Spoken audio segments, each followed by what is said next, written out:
गरीब साध साध सब नेक हैं, आप अपनी ठोरी, जो सतलोक ले जावेंगे वो साधु कोई और।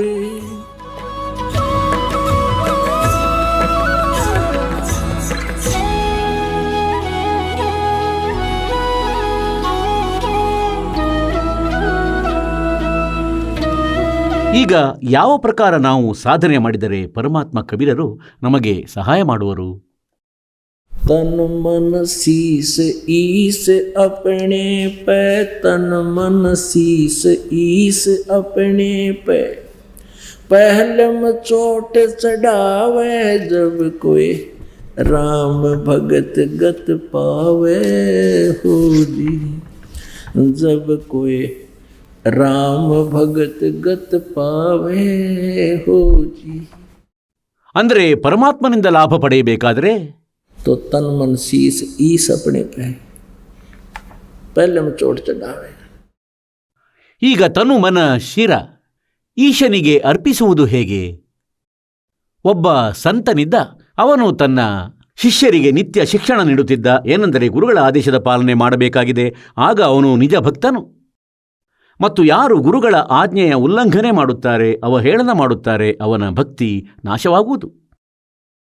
ಈಗ ಯಾವ ಭಕ್ತರು ಮನೆ ತ್ಯಜಿಸಿ ಪರಮಾತ್ಮನಿಗಾಗಿ ಬರುತ್ತಾರೆಯೋ ಅವರು ಗುರುಗಳ ಆದೇಶದ ಪೂರ್ಣ ಪಾಲನೆಯನ್ನು ಮಾಡಿಯೇ ಮಾಡುತ್ತಾರೆ. ಅವರು ದಾರಿ ತಪ್ಪುವ ಯಾವ ಕೆಲಸವನ್ನೂ ಮಾಡಲಾರರು. ಹೀಗೆಯೇ ಕೆಲವು ಭಕ್ತರು ಆಶ್ರಮದಲ್ಲಿರುತ್ತಿದ್ದರು ಆ ಗುರುಗಳ ಒಡನೆ. ಮತ್ತವರಿಗೆ ಗುರುಗಳು ಶಿಕ್ಷಣವನ್ನು ನೀಡುತ್ತಲಿದ್ದರು. भाई जो गुरु बचन पर डट गे रकट गे फंद 84 के, भाई जो गुरु बचन पर डट गे रकट गे फंद 84 के, कट गे फंद 84 के, रकट गे फंद 84 के, भाई जो गुरु बचन पर डट गे रकट गे फंद 84 के, वस्तु मिले ठोड़ की ठोड़ मिटगी मन पापी की दौड़, वस्तु मिली ठोड़ की ठोड़ मिटगी मन पापी की दौड़, भरम मिटे मथुरा काशी के, भरम मिटे मथुरा काशी के, भाई जो गुरु बचन पे डट गे रकट गे फंद 84 के। ಈಗ ಇಂತಹ ವಿದ್ಯೆಯನ್ನು ನೀಡಿ ಆ ಭಕ್ತರಿಗೆ ಸ್ವಲ್ಪ ಹೊತ್ತಿನ ಬಳಿಕ ಹೇಳ್ತಾರೆ ಆ ಗುರೂಜಿ, ಬನ್ನಿ ಭಕ್ತ ಮಕ್ಕಳೇ, ನನ್ನದೊಂದು ಆಜ್ಞೆ ಇದೆ ನಿಮಗಾಗಿ. ಹೇಳಿ ಗುರುದೇವ, ಏನದು? ಏನೆಂದರೆ ನನ್ನ ತಲೆಯ ಮೇಲೆ 5 ಬಾರಿ ಪಾದುಕೆಯಿಂದ ಹೊಡೆಯಿರಿ. ಈಗ ಗುರು ಪರಮಾತ್ಮನ ಸಮಾನ. ಗುರುವಿನಲ್ಲಿನ ವ್ಯವಹಾರ ಭಗವಂತನಲ್ಲಿ ಅದು ಎಂದು ನಂಬಲಾಗುತ್ತದೆ. ಈಗ ಆ 5-7 ಭಕ್ತರೆಲ್ಲರೂ ಚಿಂತೆಗೆ ಒಳಗಾದರು. ಸಂಪೂರ್ಣ ಕಲ್ಲಿನಂತಾದರು. ಈಗ ಏನು ಮಾಡುವುದು? ಆಜ್ಞೆಯ ಪಾಲನೆ ಮಾಡದಿದ್ದರೆ ನಮ್ಮ ಭಕ್ತಿ ನಾಶವಾಗುವುದು. ಮತ್ತು ಗುರುವಿನ ಮೇಲೆ ಕೈ ಮಾಡಿದರೆ ನಮ್ಮಂಥ ದುಷ್ಟರು ಇಲ್ಲ, ಕುಷ್ಠರೋಗ ಬರುವುದು. ಸುಮ್ಮನಾದರು. ಗುರುಜಿ ಹೇಳಿದರು, ಅರೇ, ಈಗ ತಾನೇ ಏನು ವಿದ್ಯೆ ನೀಡಿದೆ ನಾನು, ಗುರುಜಿ ಆಜ್ಞೆ ಪಾಲನೆ ಮಾಡಬೇಕೆಂದು. ಇಲ್ಲದಿದ್ದಲ್ಲಿ ಭಕ್ತಿ ನಾಶವಾಗುವುದು. ಕೆಲವರಂತೂ ಮನದಲ್ಲಿ ಹೀಗೆ ಯೋಚಿಸಿದರು, ಅಂದರೆ ಗುರುಗಳೆಡೆ ಕೈಯಂತೂ ಮಾಡಲಾಗದು, ಭಕ್ತಿ ನಾಶವಾಗಲಿ ಆಗದಿರಲಿ.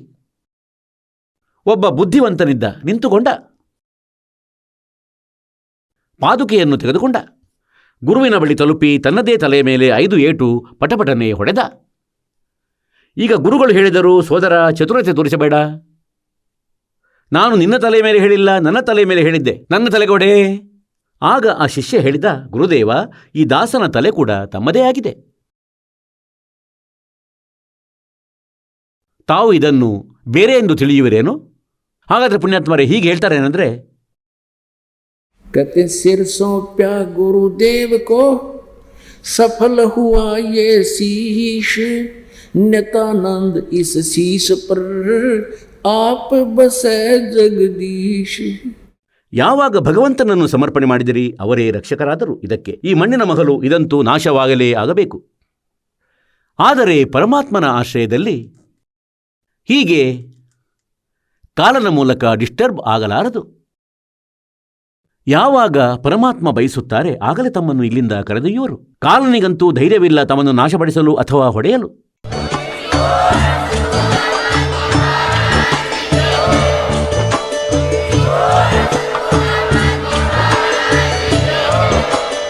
ನೀವು ಕೇಳಿದ್ದೀರಿ ಜಗದ್ಗುರು ತತ್ವದರ್ಶಿ ಸಂತ ರಾಮ್ಪಾಲ್ ಮಹಾರಾಜರ ಮಂಗಳ ಪ್ರವಚನ. ಹೆಚ್ಚಿನ ಮಾಹಿತಿಗಾಗಿ ವಿಸಿಟ್ ಮಾಡಿ ನಮ್ಮ ವೆಬ್ಸೈಟ್ www.jagadguru-rampalji.org.